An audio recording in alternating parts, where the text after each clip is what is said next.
everything is more than I imagined. Where what is undeserved is freely given. Pertolongan kita datangnya dari Allah, Tuhan yang pengasih dan penyayang. Kiranya dicurahkan berkat-berkat ilahi dari surga mulia ke atas ibadah ini, awal sampai pada akhirnya nanti.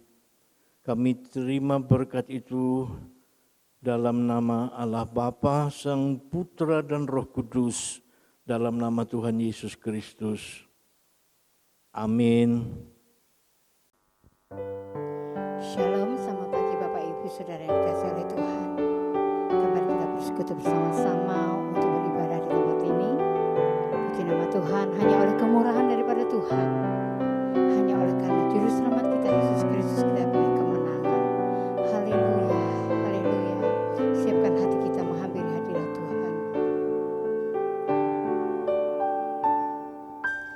Walau ku harus berjalan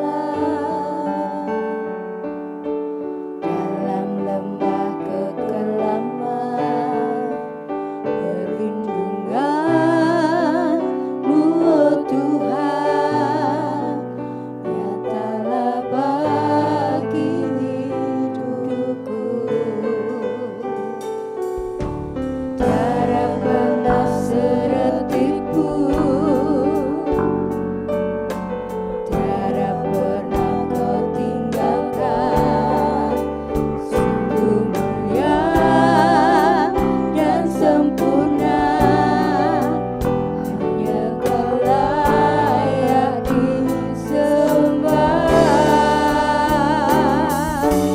Yesus, Engkau Juru Selamatku, dalam janji-Mu kemenanganku.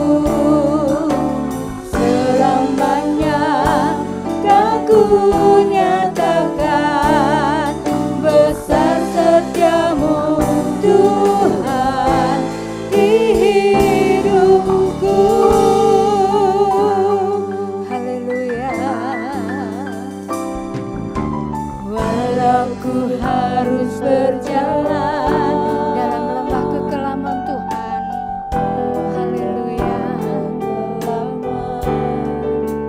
perlindungan-Mu, oh Tuhan, nyatalah bagi hidupku. Tiada pernah sedetik pun tiada Kau tinggalkan. Haleluya, terima kasih Tuhan. Dan sempurna, dan Kau layak disembah. Yesus Juru Selamat. Amin. Amin. Juru Selamatku, dalam janji-Mu kemenanganku. Selamanya kan ku nyatakan besar setiamu Tuhan di hidupku.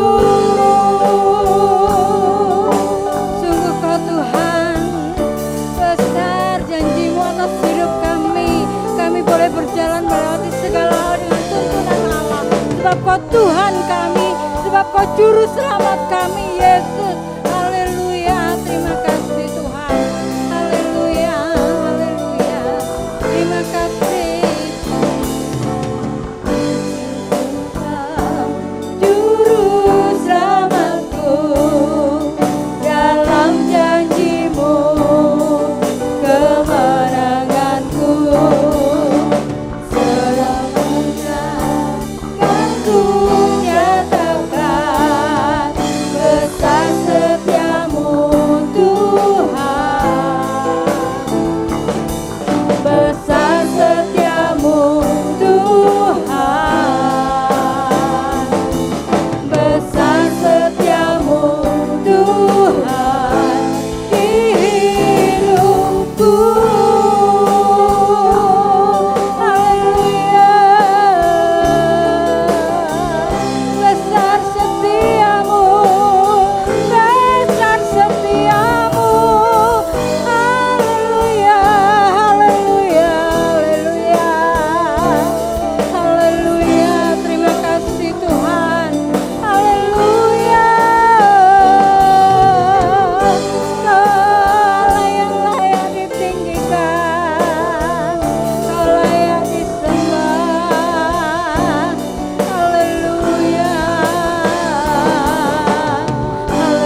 buat Tuhan.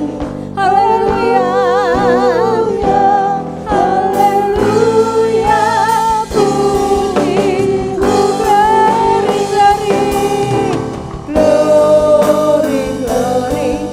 Haleluya. Glory, glory. Haleluya.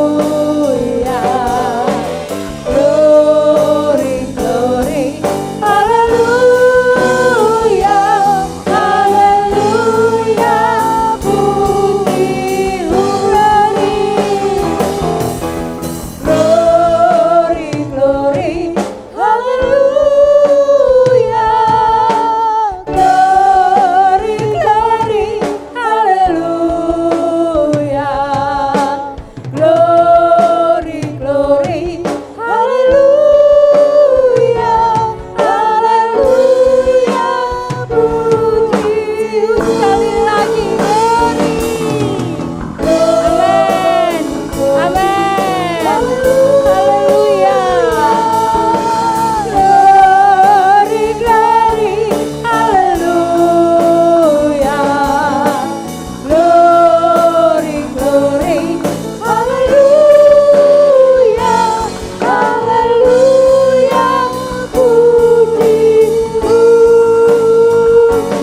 Haleluya. Puji. Haleluya. Haleluya. Puji.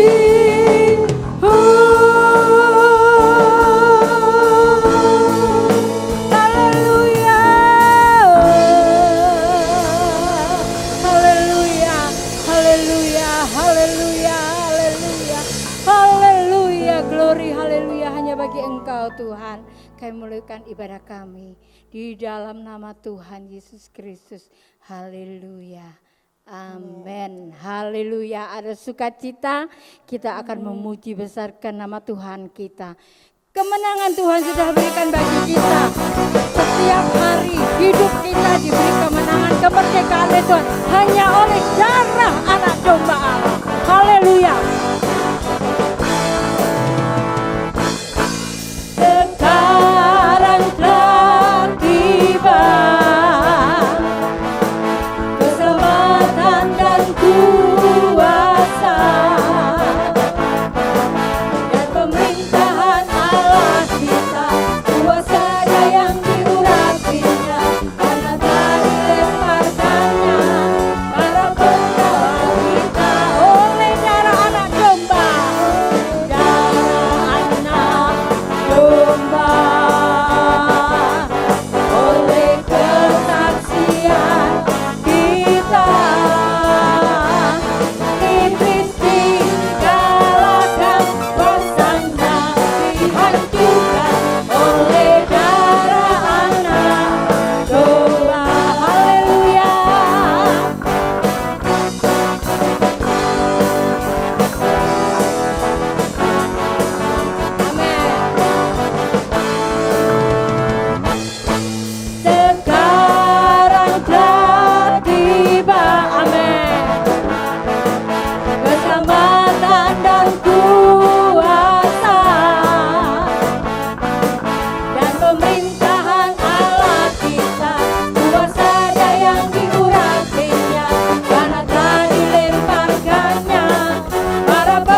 Alhamdulillah kami dimenangkan oleh Engkau. Kami ditebus, kami sudah diselamatkan Tuhan. Terima kasih. Kami siap untuk mendengarkan kebenaran firman Allah.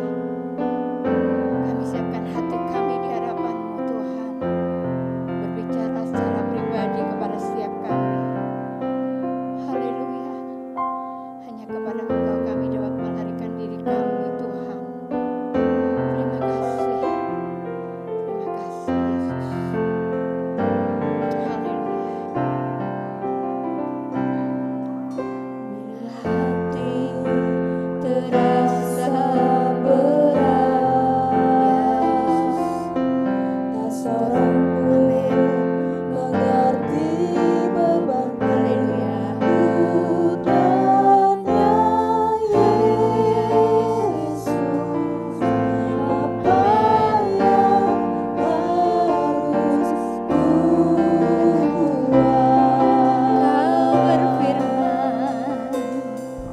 Kau berfirman, mari datanglah. Kau selalu pedulikan aku. Ku datang Yesus, ya pikul segala bebanku. Sujud di altarnya, kami bawa hidup kami di hadapan-Mu Tuhan. Haleluya. Ku terima anugerah-Nya, diampuniku dan bebaskanku. Ya ubah hidupku, barui hatiku. Sesuatu terjadi saat datang di altarnya. Dia berfirman, mari datanglah. Haleluya. Dia berfirman, mari datanglah. Dia selalu pedulikan aku. Ku datang Yesus, yang pikul segala bebanku. Sujud di altarnya, ku bawa hidupku Tuhan.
Bapak, Ibu, Saudara kekasih di dalam Kristus, dimanapun Anda berada saat ini,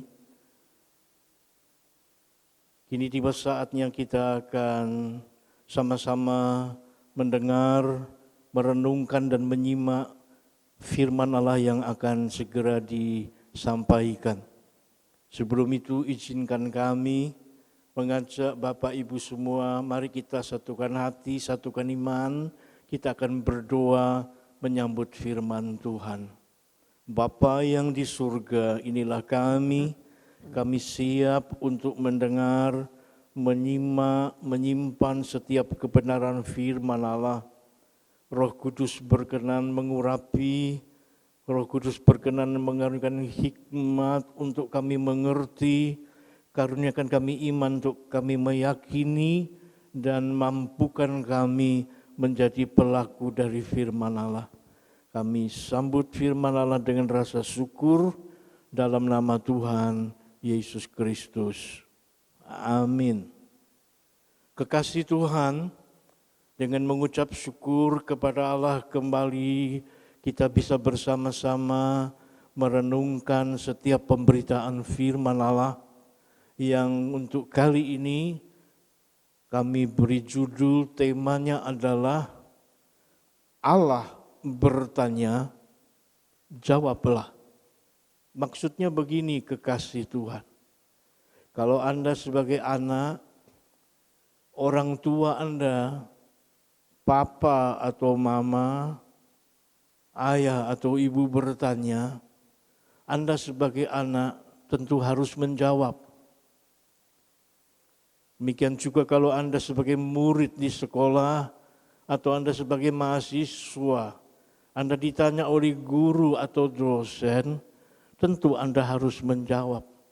Apalagi kalau yang bertanya adalah Allah, maka sudah sepantasnya lah Anda termasuk juga saya harus memberi jawab kepada pertanyaan yang dari Allah. Dan kami akan menyampaikan beberapa pertanyaan itu. Yang pertama yang disampaikan adalah, di manakah engkau? Ini pertanyaan pertama dari Allah, dari Tuhan. Kejadian pasal 3 ayat 9. Tetapi Tuhan Allah memanggil manusia itu dan berfirman kepadanya, di manakah engkau? Yang dimaksud oleh Allah, di manakah engkau, itu bukan letak geografis. Allah tidak bertanya Anda di dalam kota atau di luar kota. Allah tidak bertanya Anda sedang di pinggir sungai atau di tepi danau. Allah tidak tanya Anda sedang dalam kantor atau Anda sudah ada di dalam pasar, di toko atau di pabrik. Bukan itu yang ditanyakan Allah. Bukan itu. Tetapi yang ditanya adalah posisi kerohanian, posisi kejiwaan kita. Untuk lebih jelasnya kami ajak Anda sekalian kekasih Tuhan untuk menyimak Kejadian pasal 3 ayat 7 dan ayat 8. Mereka itu Adam dan Hawa bersembunyi setelah mereka makan buah terlarang. Dan mereka sadar itu adalah suatu kesalahan, mereka sadar itu adalah sesuatu yang bikin mereka jatuh dalam dosa, maka ada dua hal yang mereka alami. Yang pertama adalah rasa takut kepada Allah, dan yang kedua adalah rasa malu. Sampai dengan hari ini, setiap orang keturunan Adam dan Hawa sepertinya kena penyakit keturunan. Kalau berbuat salah, kalau berbuat dosa, takut dan malu. Itu yang terjadi, sehingga yang takut, yang malu itu bikin suatu rangsangan, suatu upaya untuk apa? Untuk bersembunyi. Dan itulah yang terjadi dengan Adam dan Hawa. Mereka mengambil daun-daun untuk ditutup ketelanjangannya dan mereka sembunyi di balik semak. Sekali lagi kekasih Tuhan, Allah bertanya, di manakah engkau? Itu bukan berarti Allah bertanya, apakah engkau sembunyi di balik batu? Apakah engkau ada di antara semak-semak belukar? Bukan itu yang dimaksud oleh Allah. Bukan posisi di mana engkau berada, tetapi di manakah posisi dari kejiwaan dan kerohanianmu, yaitu di dalam rasa malu dan rasa takut. Berikutnya, oleh karena dosa itu Allah mengusir Adam dan Hawa keluar dari Taman Eden. Artinya hubungan Allah dan manusia itu putus, dan makin manusia itu berjalan makin jauh dari taman Tuhan, manusia makin masuk dalam suatu posisi di tengah-tengah dunia yang makin lama makin banyak berbuat dosa, yang makin lama makin kotor, yang makin lama makin gelap secara rohani. Jadi pertanyaan Allah adalah, di manakah engkau? Itu adalah bentuk keprihatinan Tuhan. Bahwa manusia setelah ia jatuh dalam dosa, dia makin jauh dari Tuhan, makin terpuruk, makin gelap, makin bingung, makin panik, dan tidak bisa menolong dirinya sendiri. Jadi panggilan Allah, di manakah engkau, itu tersirat kasih Tuhan yang ingin menolong manusia setelah ia jatuh dalam dosa. Yesaya 55 ayat 7, kita renungkan firman Tuhan. Baiklah ia kembali kepada Tuhan. Baiklah setiap orang yang jatuh dalam dosa bertobat dan balik kepada Allah, maka dia, Tuhan, akan mengasihaninya, dan kepada Allah kita, sebab ia memberi pengampunan dengan limpahnya. Jadi Yesaya 55 ayat 7 ini mengatakan, baiklah setiap orang yang jatuh ke dalam dosa, kalau dia posisinya jauh dari Tuhan, Allah bertanya, di manakah engkau? Maksud Tuhan, ayo sinio, baliko, deketo kepada Tuhan. Sebab kalau engkau balik kepada Tuhan, artinya mau mengakui salah dosa, engkau mau bertobat, maka Tuhan akan menolong. Jangan sembunyi karena rasa takut dan rasa malu. Kenapa? Sembunyi tidak akan pernah menyelesaikan masalah. Itu maksud Tuhan bertanya, di manakah engkau? Kekasih Tuhan, itulah bagian yang pertama yang kami sampaikan dengan pertanyaan Tuhan yang harus kita jawab, di manakah engkau? Sekarang kita masuk pertanyaan yang kedua. Pertanyaan yang kedua, bagaimanakah keadaanmu? Sama dengan yang pertama tadi, kekasih Tuhan. Kalau Allah bertanya, di manakah engkau? Itu rasa keprihatinan Allah, rasa kepedulian Tuhan karena mengasihi manusia. Pertanyaan kedua ini juga dengan makna yang sama. Bagaimanakah keadaanmu, wahai manusia? Bagaimana keadaan para kekasih Tuhan, Bapak Ibu sekalian, dimanapun Anda berada? Saya akan menyampaikan yang positif dulu, supaya Bapak Ibu bisa ingat baik-baik. Mazmur 128 ayat 5. Demikian firman Tuhan. Kiranya Tuhan memberkati engkau dari Sion, supaya engkau melihat kebahagiaan Yerusalem seumur hidupmu, supaya engkau melihat kebahagiaan Yerusalem selama-lamanya. Dalam bahasa asli, bahasa Ibrani, Sion itu artinya terang, Sion itu artinya sukacita. Dan Sion itu adalah satu gunung atau satu bukit di mana di atasnya dibangun bait Allah. Jadi dengan kata lain, kalau orang diberkati dalam Sion, atas nama Sion, oleh Sion, itu berkat dari Allah. Berkat yang positif. Dan itulah seharusnya keadaan kita berada di sana. Tetapi kemudian izinkan saya menyampaikan yang negatif, yaitu keadaan anak terhilang setelah ia pergi meninggalkan rumah bapaknya. Ia berfoya-foya, dia menghabiskan harta benda, dia menghabiskan uangnya, dia lalu jatuh terpuruk, jatuh miskin, dan singkat cerita, ia terpaksa kerja di kandang babi, kasih makan babi. Maaf Bapak Ibu, kita harus tahu bagi orang Israel, orang Yahudi, babi itu haram. Kandang babi itu tempat yang haram. Makanan babi itu makanan haram. Apalagi ampasnya makanan babi. Tapi si anak terhilang ini karena lapar. Senajan toh kepanganane babi, karena lapar dia cari makanan babi.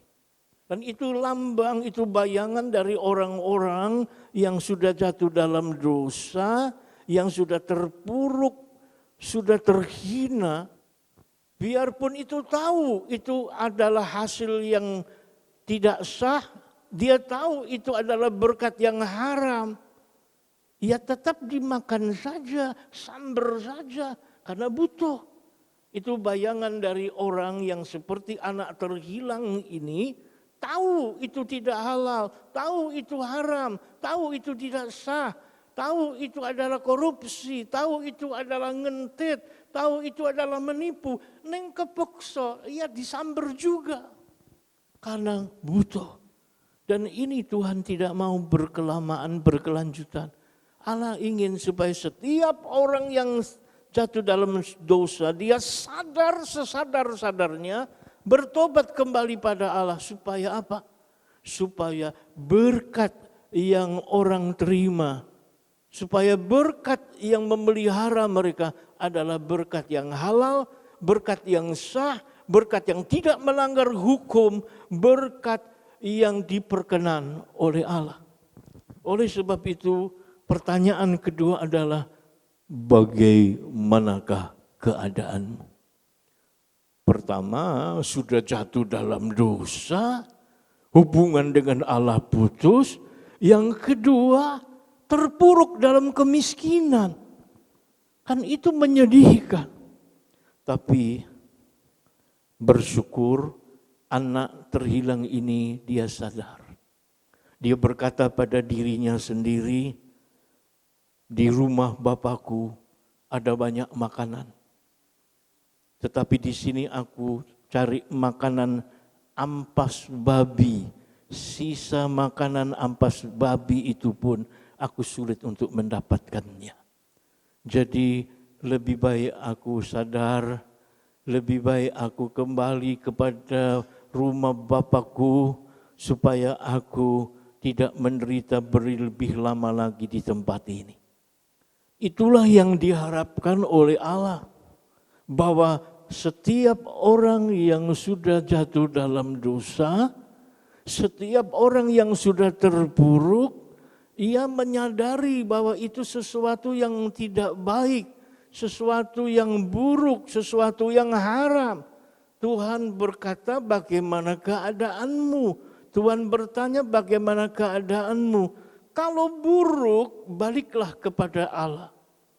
Itu karena Allah mengasihi manusia.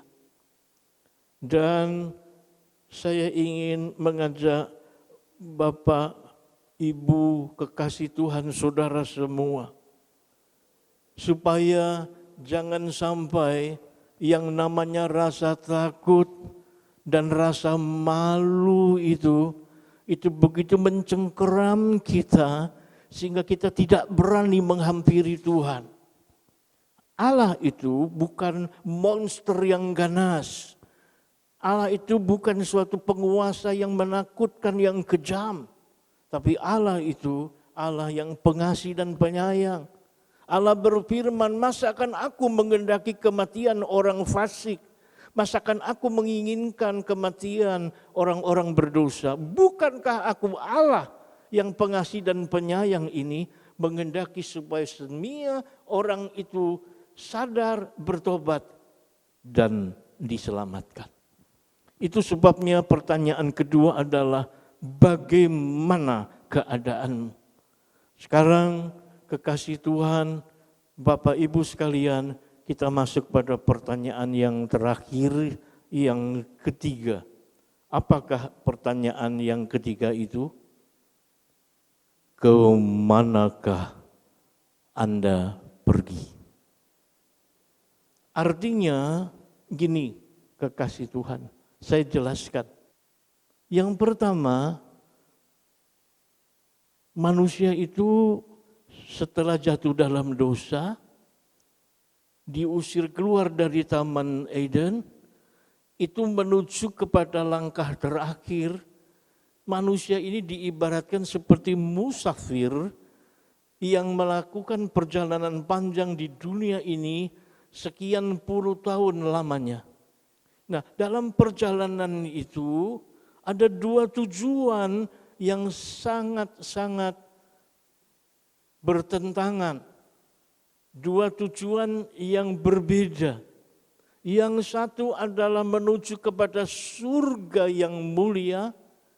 Yang satu menuju kepada hidup kekal yang bahagia, di mana kita bersama dengan Allah dan malaikat-malaikat yang setia, atau kita menuju kepada satu tempat yang sangat mengerikan yang disebut neraka jahanam atau Hades atau alam barzah, tempat yang sangat menakutkan yang penuh dengan derita.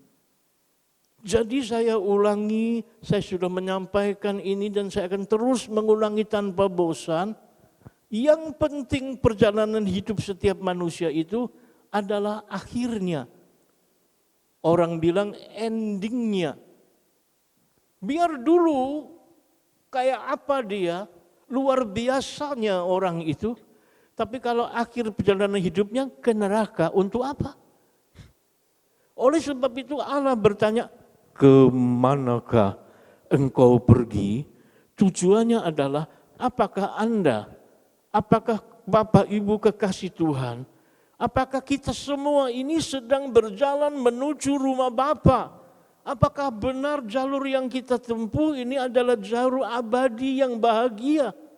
Ada ayat mengatakan, ada banyak jalan yang disangka orang lurus, tetapi ujungnya kepada maut.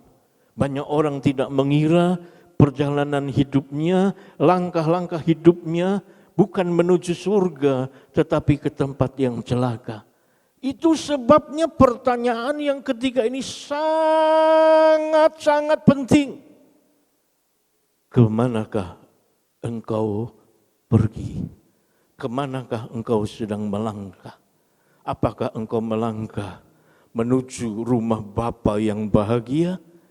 Atau engkau sedang menuju kepada tempat jahanam celaka karena di bawah cengkraman atau tipu daya iblis?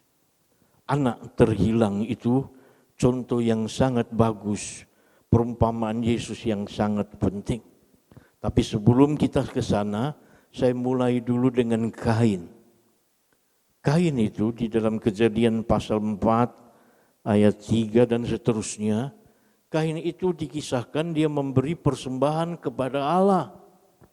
Dia ambil buah-buah yang bagus, dilap, disusun, dan dia mengharap Allah berkenan dengan persembahan itu. Lalu di sebelah sana, adiknya yang bernama Habel, dia sedang menyembelih domba, mencucurkan darah domba itu, dan setelah sekian lama, tiba-tiba api dari langit menyambar, menerima persembahan Habel. Betapa senangnya persembahan diterima oleh Allah. Akan tetapi, buah-buah yang disiapkan Kain, Allah tidak peduli sama sekali. Dengan kata lain, Allah nggak mau menerima persembahan dari Kain. Dan Kain itu menjadi kecewa, Kain menjadi marah, dan akhirnya dia menjadi pelampiasan. Dia membunuh Habel sebagai ungkapan rasa marah kepada Allah. Dan lebih dari itu, yang lebih parah lagi, ketika Allah ingin memperdamaikan, Allah ingin membereskan, Allah ingin menolong, Kain lebih keras hati. Singkatnya cerita, dia tidak bertanya pada Tuhan kenapa demikian, kenapa demikian. Dia hanya nuruti emosi, kecewa, marah. Dan dia, ini yang saya bilang endingnya, dia pergi meninggalkan Tuhan. Ke tempat yang menurut kitab suci disebut Nod. Saya mencari dalam kamus bahasa aslinya. Nod itu adalah tempat pelarian. Tempat di mana dia melarikan diri, menjauhkan diri dari Tuhan. Kekasih Tuhan, saya setiap kali ingat kisah Kain ini, saya ingin supaya itu tidak terulang pada banyak orang. Apa itu, saudara? Manusia itu, dia bisa kecewa terhadap sesama manusia. Bisa kecewa pada suaminya, pada istrinya, pada orang tua, pada anak, pada saudara, pada tetangga, kepada siapapun.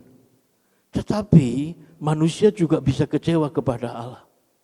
Dan kecewa pada Allah ini adalah sesuatu yang sangat berbahaya kalau orang tidak punya etikat baik untuk bikin pemberesan.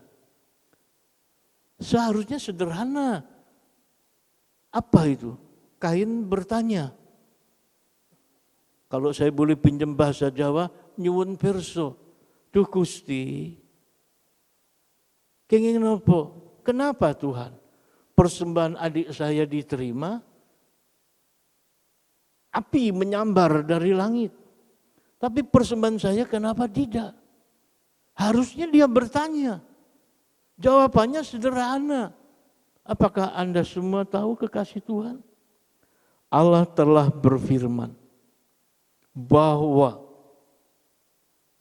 bumi ini terkutuk oleh karena dosa, dan oleh karena bumi terkutuk oleh dosa, semua yang dihasilkan oleh bumi ini adalah sesuatu yang terkutuk oleh karena dosa itu. Dan oleh sebab itulah maka Allah tidak mungkin bisa menerima persembahan Kain karena buah-buah itu hasil dari tanah yang terkutuk. Tetapi kalau persembahan dari Habel itu diterima, oleh karena itu adalah darah domba yang ditumpahkan, itu lambang dari pengorbanan Yesus Kristus di atas kayu salib. Dan itu sebabnya kekasih Tuhan, Bapak Ibu dimanapun Anda berada. Satu hal yang kita harus mengerti adalah, sekali lagi saya ulangi, kita ini ibarat musafir yang sedang menempuh perjalanan panjang. Kemanakah Anda pergi? Apakah Anda ngikuti emosi, ngikuti amarah, nuruti rasa kecewa, dan Anda dalam cengkeraman iblis, dalam bujuk rayu setan menuju tempat yang celaka? Ataukah Anda mendengar suara Tuhan, panggilan Tuhan, bahwa Allah mengendaki engkau nanti dalam perjalanan hidup yang panjang ini sebagai musafir di dunia, Anda masuk kepada pintu gerbang kerajaan surga. Itu yang saya sampaikan kepada Anda semua kekasih Tuhan. Sekali lagi saya ulangi, salah satu contoh terindah adalah perumpamaan Yesus. Anak terhilang, anak bungsu itu akhirnya sadar, dia kembali pada Bapa. Dan yang sangat-sangat mengharukan adalah firman Allah mengatakan bapaknya lari menjemput dan memeluk anak terhilang yang kembali ini. Walaupun pasti dia kotor, bau, dia mesti keadaan yang tidak pantas untuk dipeluk. Tapi kasih Bapa itu sedemikian rupa, dia menerima anak terhilang itu apa adanya. Firman Tuhan bilang, apabila saya, Bapak, Ibu, Saudara berbuat salah, berbuat dosa, tetapi kita ini dengan rendah hati, dengan tulus mengaku, maka satu, Allah itu setia, bahwa Allah itu komit kepada pengorbanan salib, dan Allah menepati janji kita akan diampuni dan disucikan. Itu tertulis dalam 1 Yohanes 1 ayat 9. Oleh sebab itu yang ketiga jawabannya adalah, ya Bapa, aku mau ikuti jejak anak terhilang. Aku mau kembali ke rumah Bapa. Aku mau berjalan tiap langkah hidupku seperti musafir dalam dunia ini.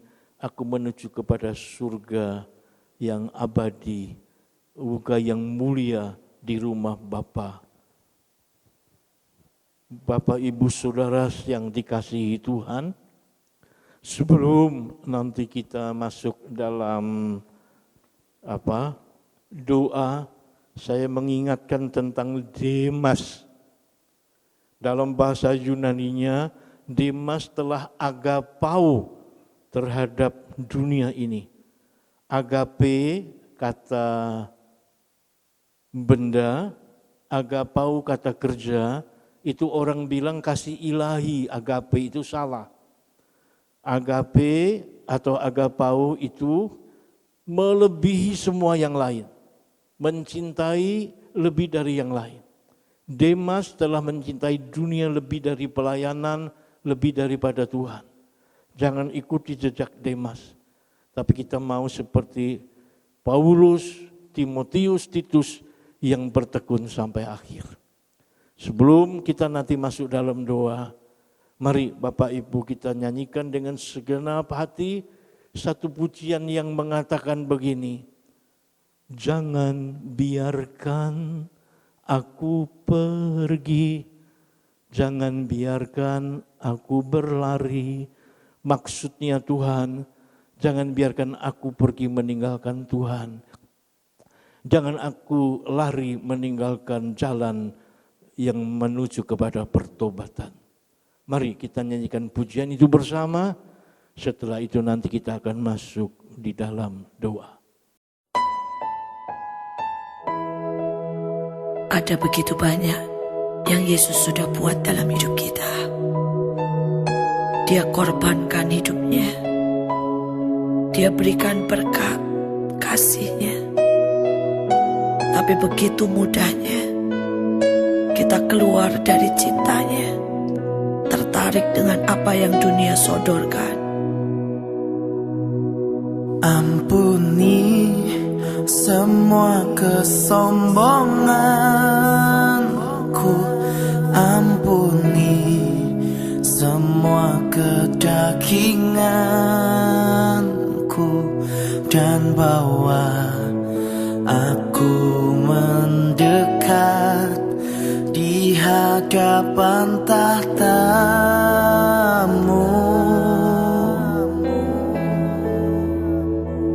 Ampuni aku yang tak peduli akan kerinduan di hati-Mu, Tuhanku. Bawa aku kembali, tariku lebih dekat lagi.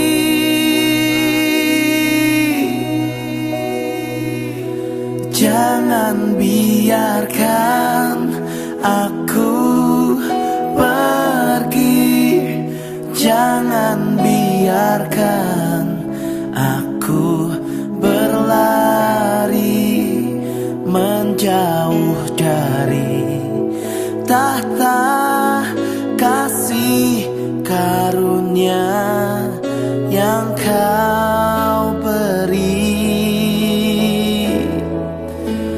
Tanamlah aku di hadirat-Mu,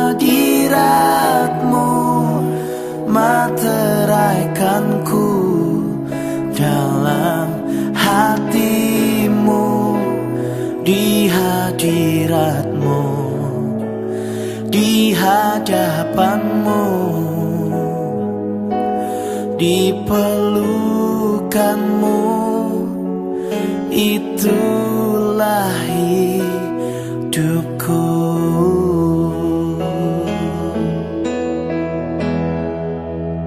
Basuh keletihanku, sentuh kebekuanku, pulihkan tubuh, jiwa, juga rohku.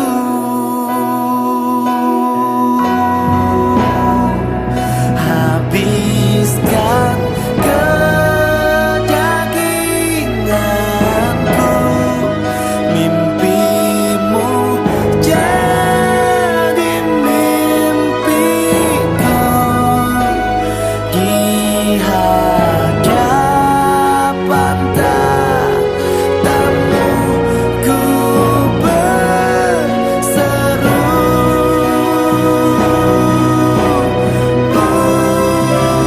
Jangan biarkan aku pergi, jangan biarkan aku berlari menjauh dari tahta kasih karunia yang kau beri. Oh, tanamlah aku di hadirat-Mu, materaikanku dalam hati-Mu, di hadirat-Mu, di hadapan-Mu, di pelukan-Mu, itulah hidupku. Oh, jangan biarkan aku pergi, jangan biarkan aku berlari menjauh dari tahta kasih karunia yang kau beri. Oh, tanamlah aku di hadirat-Mu, materaikanku dalam hati-Mu, di hadirat-Mu, di hadapan-Mu, di pelukan-Mu, itulah hidupku.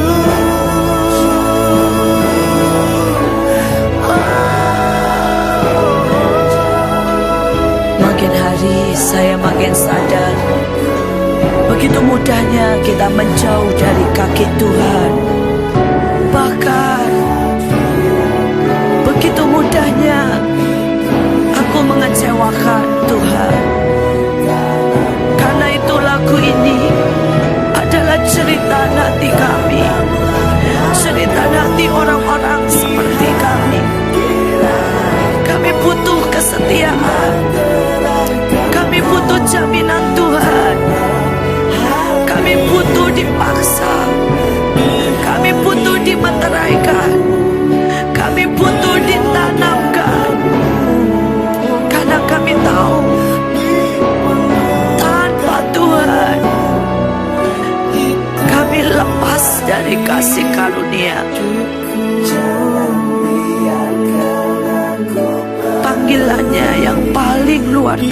memuaskan, kasih-Nya yang memuaskan. Di hadirat-Nya membuat hidup kami berarti. Di pelukannya membuat kami sembuh. Jangan lepaskan kami, Tuhan. Jangan lepaskan. Tanam kami. Buat kami selalu di pelukan-Mu. Kami tahu kami tidak bisa menjamin dan menjaga hidup kami sendiri. Jangan lepaskan kami. Mengakhiri ibadah ini, kiranya dicurahkan berkat ilahi dari tempat maha tinggi, dari surga yang mulia, di dalam berkat nama Allah Bapa, Sang Putra dan Roh Kudus, diberkati roh, jiwa dan tubuh, diberkati usaha pekerjaan mata pencarian, diberkati pribadi dan rumah tangga keluarga. Dalam nama Allah Bapa, Sang Putra, Roh Kudus, dalam nama Tuhan Yesus Kristus, semua yang percaya kita katakan bersama-sama, amin. Puji Tuhan, kita boleh diberkati dengan ibadah kita pada pagi hari ini. Haleluya.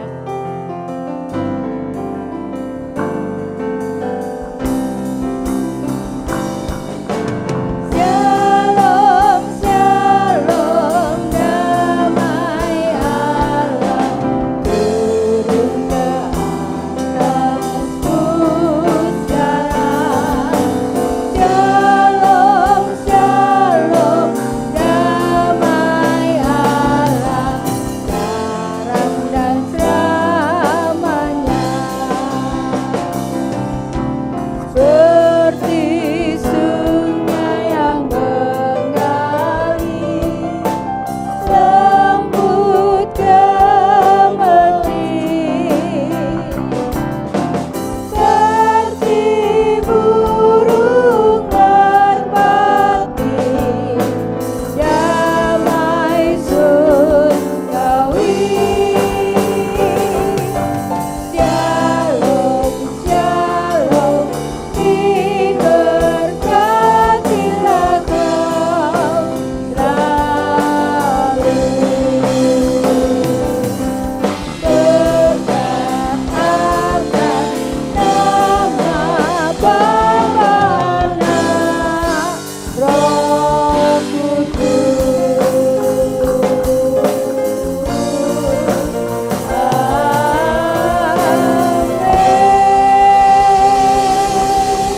Selamat hari Minggu, Tuhan Yesus memberkati.